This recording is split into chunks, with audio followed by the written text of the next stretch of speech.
Hey, there's a new backdrop. I don't even know why you're surprised at this point. Hello and welcome to Entertainment Deprived Vlogging, where you can procrastinate by watching my videos while I procrastinate by making these videos. I am so sorry that the lighting during this vlog is going to be like all over the place because it's like 6 o'clock and the sun's about to set. That is not a professional YouTube thing, but I'm too poor to buy lights. So today I'm feeling a little bit nostalgic, so I want to take you all the way back to my junior year. Oh, no, not my junior year of college, my junior year of high school.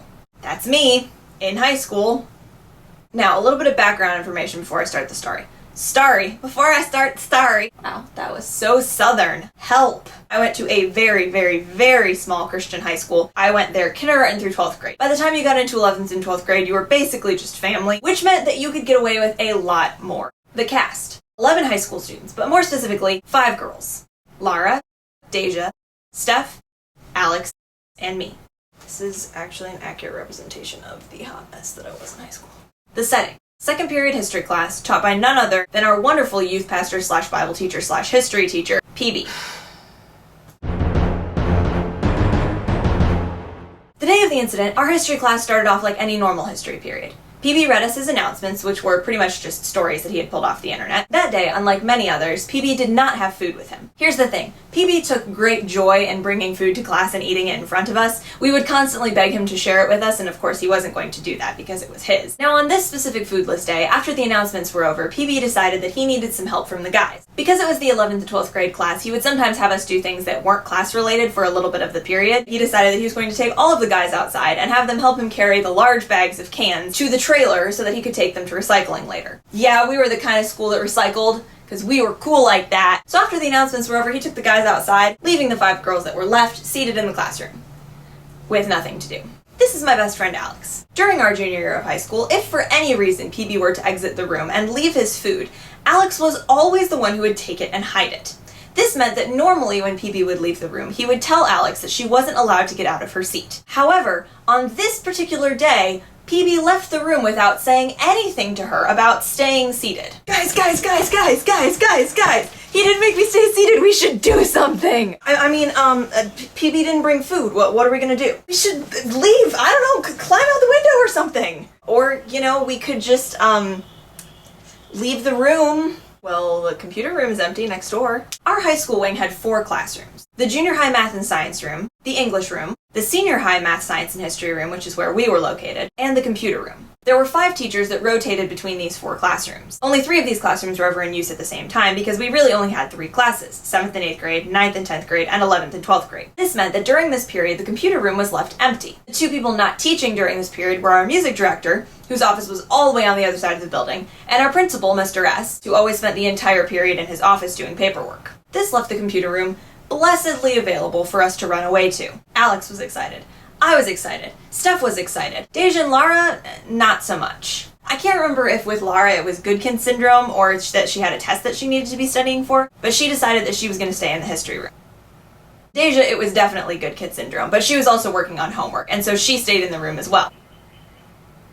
We figured that this would be fine. I mean, that meant that when PB came back inside, he wouldn't really freak out because he would know where we were through the other 2. We could run away, we could hide under some desks in the dark. He would walk in, he would find us, he would think it was funny. It was a great plan at the time, okay? Of course, things don't always go according to plan. We went to the room next door. We literally all squished under the same desk and kind of just lay there crumpled up in the dark. Look, our goal was not to get in trouble here. It was just to do something crazy. We had 2 weeks left until school was over. The seniors only had 1 week. We were trying to be as quiet as we could, but after a little bit more time, we started to get bored. So we started kind of joking around. What if somebody comes in here and it's not PB? Who's gonna come in here?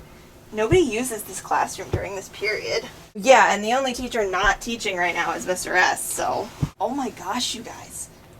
What if Mr. S came in here? Yeah, that would be bad. That would be hilarious, but it's not gonna happen. We talked for a few more minutes, and then we heard the fateful sound of voices approaching. This must be PB. A person walked in. The light flicked on. We got ready to jump out, and we stopped.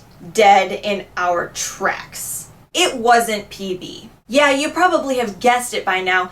It was Mr. S. Not only was it Mr. S, oh no, because we couldn't get that lucky. Mr. S walked into the room, and trailing behind him was an entire line of 8th graders. They all sat down at the tables, and he began talking to them. This was their meeting for 8th grade graduation. I legitimately don't know how Mr. S didn't see us. We were super obvious. Maybe he was just really focused on his speech. I'm sure it was a good speech. I wouldn't know, because we were all hiding in terror. You know when something scares you, like, a lot, and you kind of lose time? Well, that's what happened to us. I honestly think that if we had gotten out from under the desks at that point and said, oh, sorry, we were trying to play a joke on PB, we're just gonna go back to our class now, it really wouldn't have been a big deal. But because we were so shocked, we just sat there. And then after about 5 minutes, we didn't know what to do, because at that point, he was halfway into the speech. A few more minutes of total terror, and then the door opened once more. I need those girls right there. A bunch of the 8th graders turned around and started screaming because they had no idea that we were there. Mr. S looked angrier than I have ever seen him in my life. We slowly got up, trailed behind PB into our own classroom, and sat down at our desks. I can genuinely say I don't remember anything that we learned in history that period. I do, however, remember that about 5 minutes into the class, after I'm assuming Mr. S had finished with the 8th graders, he walked into our classroom. I hope that you have a suitable punishment in mind for these 3 girls. PB looked at us, still slightly amused that everything had actually happened. Poor Alex, my dear sweet best friend, was in the back corner hyperventilating.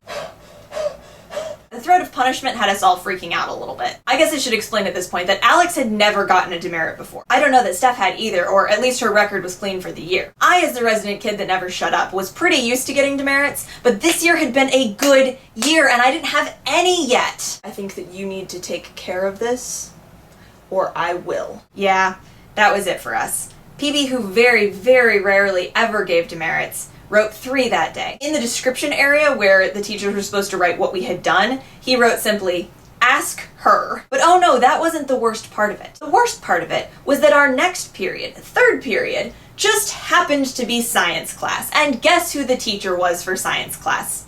Yeah, that's right, it was Mr. S. Which meant that the next period we were expecting a long conversation about responsibility and being a good example for the younger kids and how disappointed he was in us. Mr. S walked in, calmly set his books down on the desk, and looked at the 3 of us. I need to talk to you 3. That was the funniest thing I have ever seen. Wait, hold up, what? You should have seen your faces. Oh, I'm gonna be laughing about that one for months. Our principal, Mr. S, found the entire experience hilarious and yet still let us get in trouble for it. 2 weeks later, our school had an awards day. Some students received the No Demerit Award. We, of course, did not get that honor. The 3 of us received the Low Demerit Award, announced by Mr. S and presented by PB, who both spent the entire time laughing at our expense. I even got PB to sign my yearbook that year. You know what he signed? This is the 2nd signature that I have given you this year. I found out from Mr. S's kids later that he was telling the story around the dinner table, and his whole family was laughing at us. So here, in all of its 2011 glory, is a picture of the 3 of us holding our Low Demerit Awards. What were we thinking? Honestly, the answer is, we weren't. Thank you guys so much for watching this video. I hope you all enjoyed it. That is one of my favorite stories now, like as someone who's going to teach children. I cannot imagine having students that did stuff like that. If you like this video, please give it a big thumbs up. Did everyone else do like crazy stuff like that in school? I mean, I know it's not like dangerous kind of crazy. It's more like British lad kind of crazy. Like, oh mate, I lay on the floor. I don't know what this accent is. But, so I don't know, what was the weirdest thing you ever did in school? Let me know. I feel like I had a pretty unusual experience, but maybe not. Maybe other people understand. Also, if you like this video and you want to see more things from me, please click the subscribe button below. I'm going for 200. I will love you forever. Thank you so much for watching this. Bye!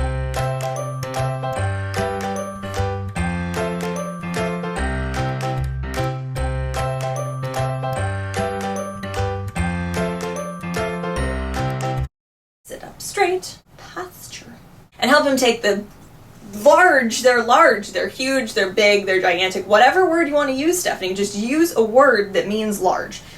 I can't remember my words. This is a problem. I don't know why I'm clapping. Okay, so like literally every single period, the man would be asymmetrical in some way. You don't understand how frustrating it is to sit through 45 minutes of history class every day while he like purposely tucks one side of his collar in or messes up his suit coat pocket flaps so that one is in and one is out just to bother you. You don't understand. PB, you kill me here. You're killing me.